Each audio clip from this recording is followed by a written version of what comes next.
우리 하나님 말씀 같이 보겠습니다. 우리 신명기 16장 9절에서 17절까지입니다. 신명기 16장 9절부터 17절까지 우리 한 절씩 교독하겠습니다. 7주에 계수할지니 곡식에 나설 때는 첫날부터 7주를 계수하여 내 하나님 여호와 앞에 7.7절을 지키되 내 하나님 여호와께서 내게 복을 주신 대로 내 힘을 헤아려 자원하는 예물을 드리고 너와 내 자녀와 노비와 내 성 중에 거하는 레위인과 및 너희 중에 있는 객과 고아와 가부가 함께 내 하나님 여호와께서 그 이름을 두시려고 택하신 곳에서 내 하나님 여호와 앞에서 즐거워할지니라. 너는 애굽에서 종되었던 것을 기억하고 이 규례를 지켜 행할지니라.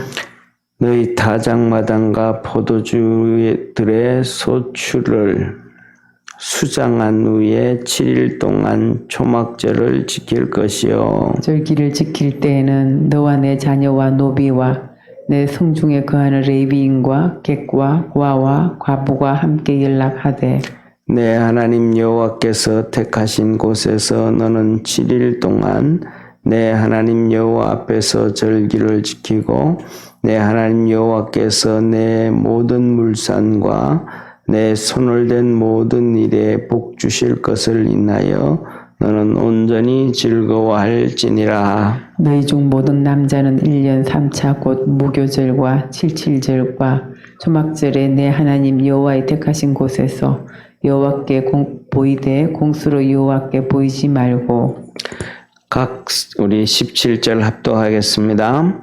각 사람이 내 하나님 여호와의 주신 복을 따라 그 힘대로 물건을 드릴지니라. 아멘. 오늘은 어제는 6월절과 무교절, 6월절과 무교절은 따로 떨어져 있는 게 아니고 하나의 절기라고 보면 되는 거예요.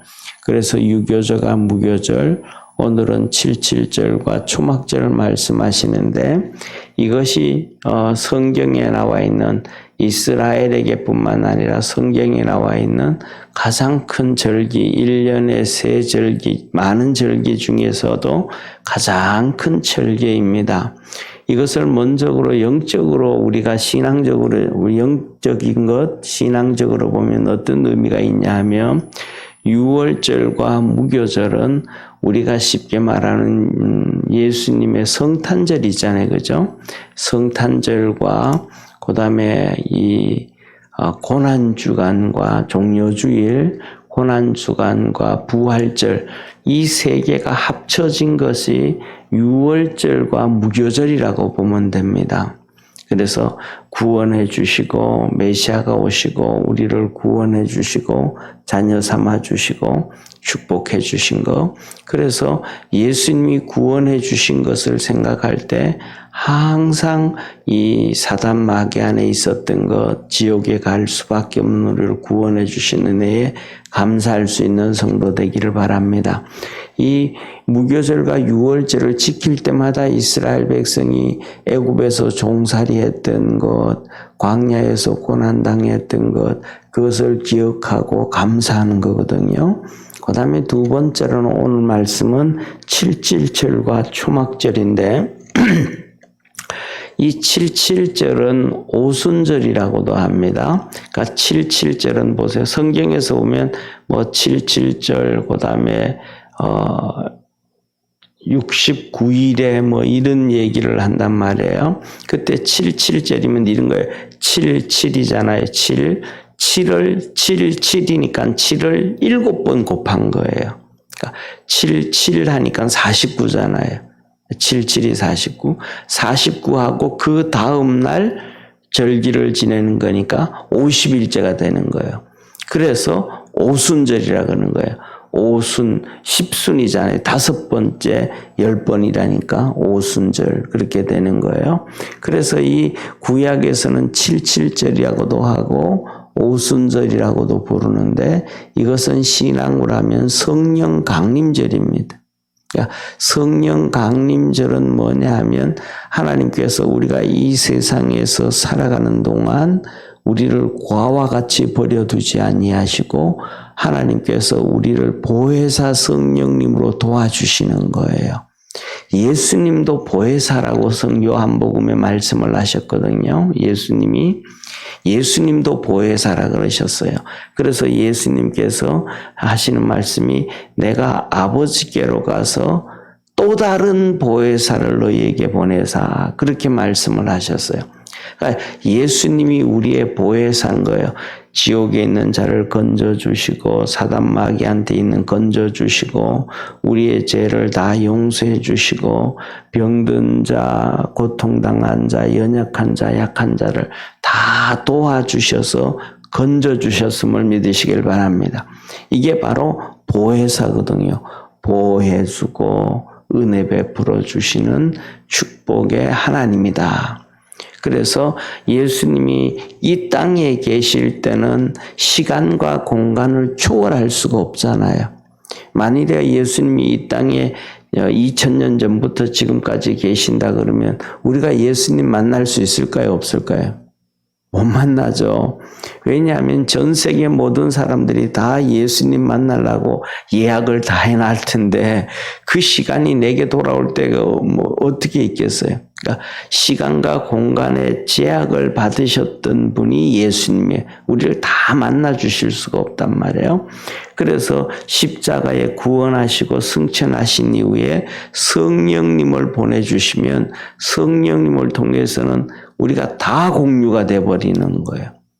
그래서 보혜신 주님께서 내가 너희를 고아와 같이 버려두지 아니하고 보혜사 성령님을 통해서 너희를 다시 이렇게 보호해 주겠다. 하나님의 영을 통해서 이 보혜사 하면 성령님 하면 하나님의 영, 예수님의 영 이렇게 얘기를 해요.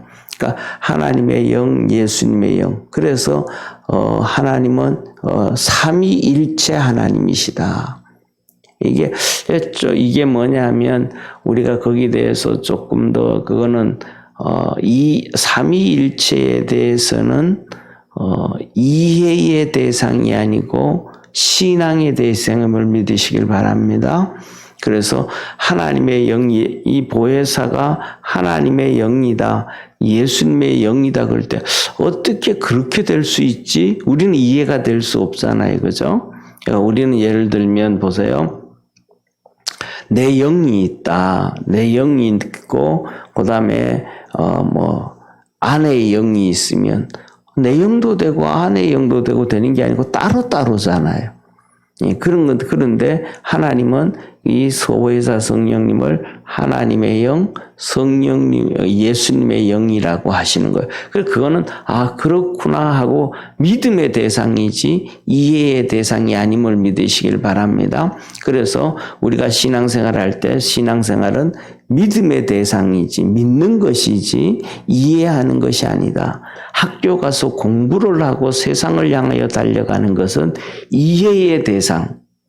그래서 선생님이 공부하면 논리적으로 이렇게 해서 이렇게 되는구나. 그다음에 우리가 공부를 하면서 우리하고 이제 예를 들면 영어하고는 문법이 다르니까 이게 동사가 먼저 온다든지 그다음에 이것이 반대가 되어질 때는 수동태가 된다든지 이런 것들에 그것은 이런 거는 이렇고 이런 거는 이런 거구나 라고 하고 하는 학교에서 공부하는 것들은 많은 100%가 이해의 대상이지만 신앙에 있어서는 그 이해되는 것뿐만 이 모든 다른 세상의 것들은 성경에서도 이해의 대상이지만 삼위일체 하나님에 대해서는 이해의 대상이 아니고 신앙의 대상이다. 믿음의 대상이다. 이거를 꼭 기억해야 됩니다. 이것을 잊어버리면 우리의 믿음이 커지지가 않아요. 믿음이 커져야 하나님의 역사가 이루어지거든요. 근데 이 믿음이 없어져 버리면 하나님의 역사가 없어져 버리는 거예요. 그래서 바리새인들은 전부 다 뭐냐 하면 그런 것들이 이해의 대상으로 생각을 하고, 그 다음에 이 근본적으로 보면 첫째는 이해의 대상, 그 다음에 두 번째는 사상, 그 다음에 세 번째는 신앙, 이렇게 세 개로 구분이 되어집니다. 그러니까 이해의 대상, 사상, 그 다음에 신앙, 믿음의 대상. 그런데 바리새인들은 태어나서부터 뱃속에서부터 이렇게 성경을 얘기하고 하다가 보니까 천국에 대한 것, 그 다음에 천사에 대한 것, 영적인 것들이 믿음의 믿음의 대상이기보다는 이들이 자기도 모르는 사이에 사상이 돼버린 거예요. 그러니까 예수님에 대해서 눈이 안 열리는 거예요. 믿음이 안 열리는 거예요. 그런 것들이 믿음의 대상이 돼버리게 되는데 어느 순간 자기도 모르게 자꾸 세뇌되다가 보니까 사상이 되어서 버리는 거예요. 그러면 거기에서 믿음이 안 생겨지니까 신앙의 눈이 안 열려지는 거예요. 이런 것들은 아마 어쩌면 우리가 살아가는 오늘날에도 좀 가능하지 있지 않는가. 어릴 때부터 이렇게 계속 듣다가 보면 믿음보다는 그냥 사상이 돼버리는, 이념이 돼버리는 그런 경우가 되지 않는가. 우리 성도들은 그게 아니고 믿음이 되어지기를 주의 이름으로 축원합니다. 믿음이 되어지면 하나님의 큰 역사들이 막 일어나는 거예요. 똑같은 건데, 똑같은 상황인데, 똑같은 사람인데, 어떤 사람에게는 그런 역사가 이루어지고, 어떤 사람에게는 역사가 안 이루어진다는 것은 믿음의 대상으로 믿고 있느냐, 안 믿고 있느냐, 이 차이점이라는 사실입니다. 자, 그래서 이 성령 강림절은 우리를 예수님께서 고아와 같이 버려두지 아니하고 지켜주시고 보호해주시고 우리의 삶 속에 일생 동안 살아가는 동안 축복해 주시고 손으로 하는 일에 복을 주시고 직장과 일터와 농사와 모든 일을 다 책임져 주시는 하나님이시다. 이것이 바로 뭐냐 하면 오순절이에요. 77절이에요. 성령 강림절이에요. 그 다음에 두 번째로는 초막절이라고도 하는데 초막절이라는 얘기는 보세요. 이스라엘 백성들이 이렇게 쉽게 말하면 나무를 있잖아요. 그죠? 나무를 가지고 이렇게 텐트를 치면 골조가 있잖아요. 그죠? 예, 골조가 있는데 나무를 갖다가 골조를 이렇게 만들어요. 나무를 갖다 골조를 만들고 그 골조 만든 데다가 쉽게 말하면 뭐라 그럴까 갈대 같은 거 있죠. 그죠? 풀, 큰, 뭐 조만한 이런 풀이 아니고 갈대처럼 이런 큰 풀, 그 다음에 우리 같은 뭐 그런 걸로 이렇게 지붕도 만들고 옆에도 이렇게 붙여가지고 이렇게 초막을 만드는 거예요. 풀로 된 갈대 같은 걸로 이런 걸로 초막을 만드는 거예요. 그래서 거기에서 일주일 잠자면서 그 절기를 보내는 것이 초막절이에요. 그래서 초막, 풀초자에 풀로 텐트를 만들었다 해가지고 초막절이에요. 그 다음에 이것을 뭐냐 하면 장막절이라 그래요. 장막절. 왜 또 장막절이라 그러냐면 초막을 만든 것은 이스라엘 백성들이 광야에서 장막을 만들었던 텐트, 장막은 텐트잖아요. 텐트 쳤던 것들을 그런 식으로 지금은 텐트는 안 치지만 풀로 텐트를 쳤기 때문에 장막절이다. 그렇게 얘기를 해요.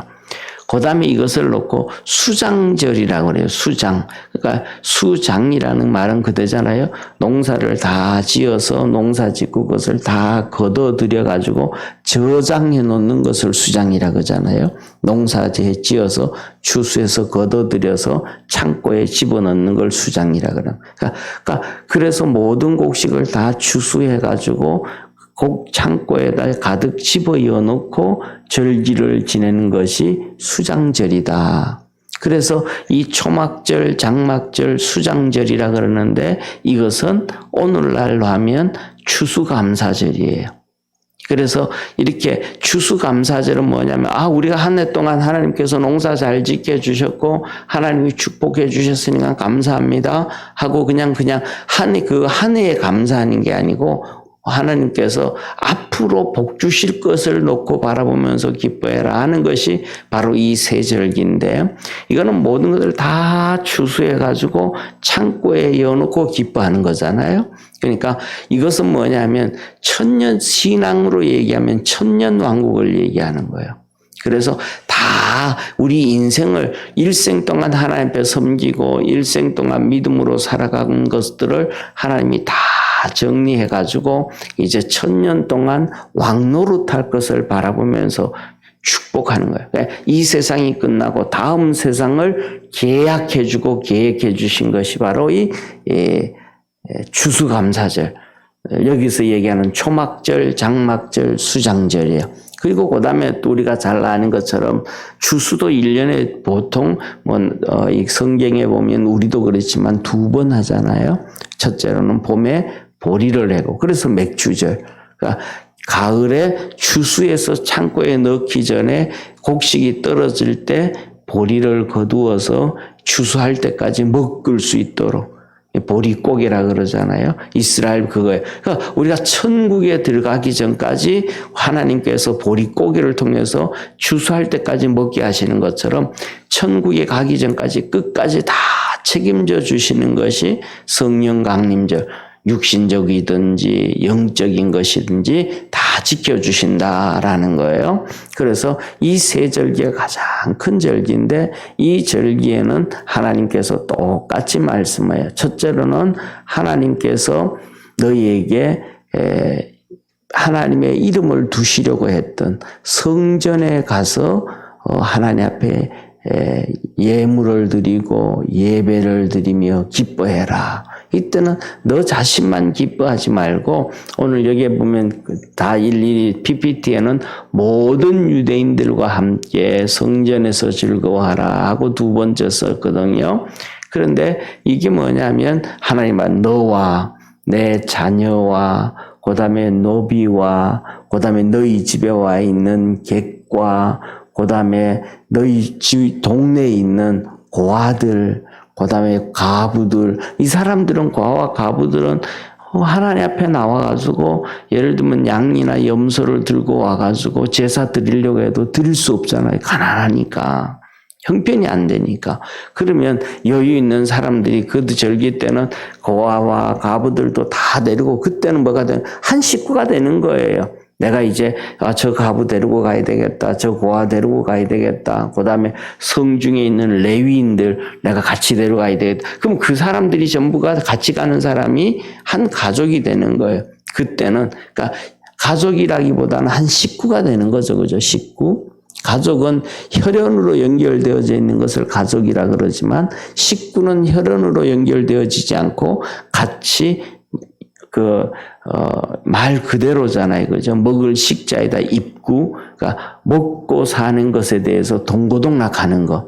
그래서 우리 집에 이렇게, 예를 들면 우리 집에 식모도 우리 식구고, 그 다음에 종도 우리 식구고, 같이 밥 먹을 때 같은 공간에서, 집안에서 같이 생활하는, 한 집안에서 한 공간에서 같이 생활하는 사람들을 식구라 그러잖아요. 그러니까 그때는 이 고아와 가부들도 너 식구로 생각해서 같이 와서 하나님 앞에 이렇게 예물을 드리고 양을 가지고 와서 화목제를 드리는 거예요. 여기서는 자세하게 설명 안 했지만 화목제. 그래서 말씀을 드렸던 것처럼 지금 몇 개월째 이렇게 레위기, 민수기, 신명기 이렇게 나가는데, 그 말씀드렸던 것처럼 우리 가서 예배를 드리면서 먹을 수 있는 예배는 화목제라잖아요. 그래서 짐승을 이렇게 전부 이렇게 큰 가마솥에 집어넣고 양을 한 마리 잡는 거예요. 그러면 이 각을 떼요. 껍질을 벗기고, 각을 뗀다라는 얘기는 마디마디를 자른다는 거예요. 그러니까 뼈를 막, 우리는 쉽게 말하면 닭도리탕 할 때는 막 뼈를 그냥 잘라버리잖아요. 그래서 하나님 앞에서 드려지는 그것은 뼈를 그렇게 자르면 절대로 안 됩니다. 그러니까 마디마디를 끊어내는 거예요. 그래서 예수님도 십자가에 못 박히실 때에 마지막에 죽음을 확인할 때 다리를 꺾지 아니하고 창으로 옆구리를 찔러서 물이 다 빠지게 했고, 양쪽에 있는 강도들은 다리를 꺾어서 죽인 거예요. 뼈를 부러뜨려 가지고. 그러니까 성경에서 나오는 짐승들을 드릴 때도 뼈를 부러뜨리거나 자르면 안 되는 거예요. 왜? 그 짐승이 예수 그리스도를 얘기하기 때문에. 그래서 마디마디 다 잘라. 이게 참 어려운 일이잖아요. 그죠? 마디마디 이렇게 칼로 이렇게 다 잘라가지고 이렇게 또 살도 이렇게 잘라서 가마솥에 집어넣어서 큰 덩어리가 돼서 가마솥에 돼서 다 이렇게 삶는 거예요. 삶고 난 다음에 이렇게 삶아서 하나님 앞에 화목제로 예배 다 드리고 난 다음에는 삼지창 같은 거 있죠. 그죠? 그걸로 그 예배를 집도했던 제사장이 그냥 푹 찍어요. 푹 찍어서 찍혀 나오는 것이 제사장의 몫이에요. 그날은 그건 이제 예배를 드리던 제사장하고 그다음에 동네 식구들하고 전부가 뭐냐면 한마디로 식구가 되는 거예요. 그래서 같이 예배를 드리고 같이 다 먹는 거예요. 가족만 하는 게 아니라 같이 왔던 사람들. 그다음에 우리 동네에서 예를 들면 동네에서 큰 잔치가 있다. 환갑이 있고 회갑이 있다. 그러면 그 동네 식구들을 다 데리고 가가지고 내가 예배를 드리면서 동네 식구 잔치가 되는 거예요. 이게 화목제예요. 우리의 소원도 내놓고 감사할 때 기도도 하고 어려울 때 도움도 구하고 기쁠 때는 하나님 앞에 감사. 이런 모든 것들이 구약에는 화목제인데 지금은 우리가 그것을 감사헌금이라 그러잖아요. 그죠? 그래서 소원을 놓고도 하나님 앞에 하나님 내 이것 좀 더 이렇게 했으면 좋겠습니다. 우리 자식들이 이렇게 됐으면 좋겠습니다. 하나님 또 이렇게 해주셔서 감사합니다 하면서 감사헌금을 드리는데 소원도 듣고 감사도 내놓는 게 구약에서는 바로 이게 화목제예요. 그리고 이것이 뭐냐 하면 가장 큰 절기였던 유월절, 무교절, 77절, 그 다음에 장막절에 이걸 그래서 이렇게 다 먹을 수 있기 때문에 기뻐하고 즐거워하고 감사해라. 그렇게 말씀을 하시는 거예요. 그래서 함께해라. 외톨이가 되도록 만들지 말아라. 함께해라. 2절기 때는 그렇게 얘기하고 기뻐하라 그래요. 그 다음에 두 번째로는 이 절기 때는 하나님 앞에 예물을 꼭 드려라. 왜? 하나님께서 너에게 복을 주셨으니까 그냥 하면 안 되고 짐승만 가져와가지고 너희들끼리 먹고 마시고 막 그냥 기뻐하는 걸로도 안 되고 하나님이 너에게 복을 주셔서 이른 비와 늦은 비도 허락해 주셨고 건강도 주셨고 추수가 잘 되도록 해주셨으니까 하나님 앞에 감사해라. 그런데 이 하나님 앞에 감사하면서도 그냥 형식적으로 하지 말고 정성을 좀 다해서 해라. 정성을 다해서 그렇게 하나님이 말씀을 하셔요. 또 그리고 그 다음에 두 번째로는 우리가 살아가다가 보면 추수가 많이 되는 데도 있고 좀 안 되는 데도 있고 그렇잖아요. 그죠? 힘들 때도 있을 때 하나님이 하시는 말씀이 뭐냐 하면 이렇게 복 주신 것에 대해서도 감사하고 또 올해는 좀 잘 안 됐지만 내년에는 풍성하게 해주실 것을 또 바라보고 또 감사해라. 이게 하나님의 이 세 절기의 특징 중에 하나예요. 그래서 오늘 여기 본문 말씀에도 보세요. 뭐라고 15절 한번 같이 보겠습니다. 15절 우리 한번 같이 읽습니다. 시작.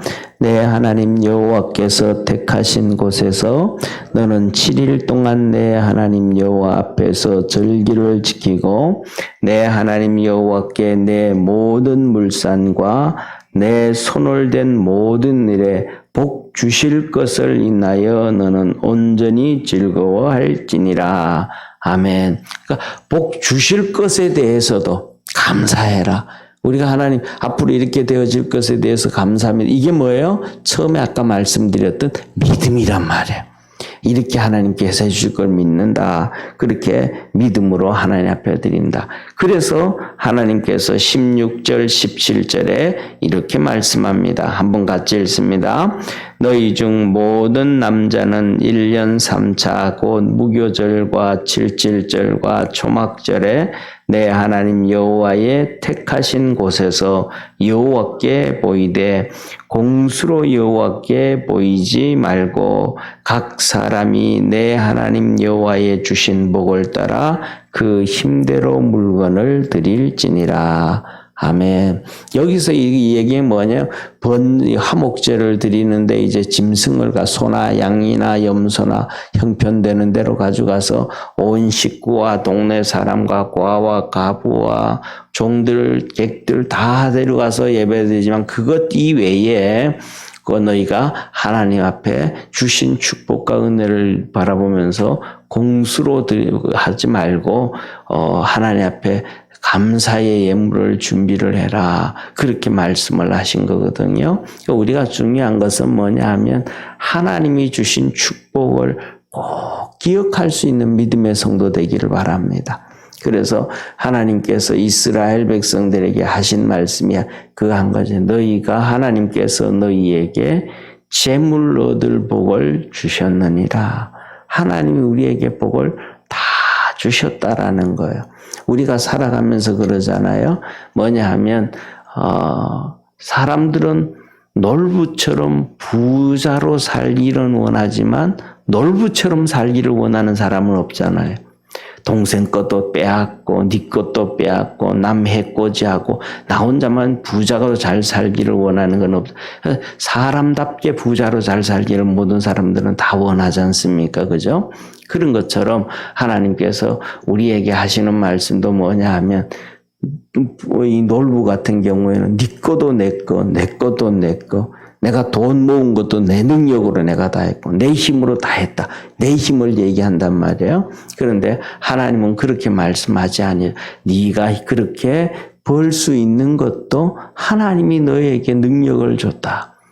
환경에 돈 벌 수 있는 환경의 능력을 줬고 네가 생각할 수 있는 지혜의 능력을 줬고 그 일을 할 수 있는 건강의 능력을 줬고 하나님이 모든 능력을 너에게 줬다.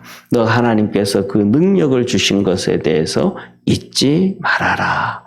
우리가 그것을 잊지 않는, 그래서 뭐냐면 에이 무슨 말씀을 내가 다 했죠 그러잖아요. 그런데 우리가 살다 보면 그래요. 뭐냐 하면 어떤 사람들은 그냥 한 번 그냥 이렇게 길 가다가 툭 넘어졌는데 한 일주일 동안 기억이 없는 거예요. 그런 경우 많잖아요. 그죠? 그 뭐예요? 하나님이 다 지켜줬기 때문에 됐다라고 하나님이 하시는 거거든요. 그러니까 내 능력이 아니고 하나님의 도움이다. 이게 바로 믿음의 성도들의 기본 자세인 것을 기억하고 하나님 앞에서 믿음으로 사는, 그리고 하나님의 은혜와 복이 있는 축복의 우리 성도들 되기를 축원합니다. 기도하겠습니다. 전능하신 하나님 아버지, 유월절과 무교절, 또 7.7절, 초막절, 하나님이 우리에게 주시는 가장 큰 절기고 축복의 절기라고 하나님이 말씀합니다.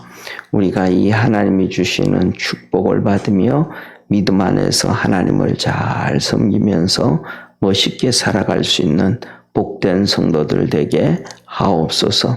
구원의 은혜를 더하여 주시옵소서. 우리 모든 성도들 하나님 앞에 나와서 예배드리고 기도할 때 하나님께서 하늘 문을 여시며 풍성한 은혜와 복을 더해 주시옵소서. 하나님 아버지, 이 시간 우리 강영숙 권사님 감사헌금 드립니다. 920호 이명희 정상열 축복하시고 이사 나가게 하옵소서 하고 하나님 앞에 소원을 들며 기도합니다. 사람이 살아가다가 보면 마음대로 되지 아니하는 경우가 너무 많고 또 마음을 같이 할 수 없는 상황도 또 형편도 환경도 처합니다. 하나님께서 이 시간 우리 강영숙 권사님 축복해 주시고 은혜 베풀어 주셔서 이사가 잘 되어질 수 있도록 920호에 사는 사람들 이사를 잘 할 수 있도록 그들을 축복해 주시고 은혜 베풀어 달라고 간구합니다. 주님께서 권사님의 소원도 이루어 주셔서 하나님 영광 받아 주시고 우리가 또 이 고민하고 있었는데 하나님이 이렇게 선한 일로 인도해 주셨다고 고백하며 기뻐하며 감사하며 영광 돌리며 축복된 삶 살아가는 우리 권사님 되게 하옵소서. 삶 속에 생활 속에 하나님의 그 은혜와 복이 있게 하여 주옵소서. 성령의 풍성한 역사 이루어 주시옵소서. 오늘도 우리 사랑하는 모든 성도들을 지켜주시되 아버지 하나님 특별히 이 대한민국을 지켜주시고 축복해 주옵소서. 우리가 또 며칠 2주 동안 또 코로나에 대해서 기도를 안 해서 그런지 1000명이 넘어서가는 이 시점에 와 있습니다. 하나님께서 이 대한민국을 축복해 주셔서 이 중공 코로나로 인해서 고통당하지 않도록 우리 주님께서 친히 방역해 주시고 어려움 당하지 않게 하시고 또 코로나로 당한 사람들 생명들을 주장하여 주셔서 건강하게 회복하게 하시고 이 나라가 하나님의 축복 가운데서 멋있는 나라 되도록 은총 내려 주옵소서. 오늘도 우리 모든 성도들 품에 안아주시고 기쁨과 평안과 풍성한 역사 있게 하옵시고 우리 창립 25주년 온라인 교우 100명 만드는 거 주님 함께 하셔서 우리 성도들 정말 열심히 하고 있습니다. 하나님 감사하고 축복해 주옵시고 영광 받으시옵소서. 예수님의 이름으로 축복하고 기도드립니다. 아멘. 하늘에 계신 우리 아버지여 이름이 거룩히 여김을 받으시오며 나라의 임하옵시며 뜻이 하늘에서 이룬 것 같이 땅에서도 이루어지리다. 오늘날 우리에게 일용할 양식을 주옵시고 우리가 우리에게 죄 지은 자를 사하여 준 것 같이 우리 죄를 사하여 주옵시고 우리를 시험에 들게 하지 마옵시고 다만 악에서 구하옵소서. 대개 나라와 권세와 영광이 아버지께 영원히 있사옵나이다. 아멘.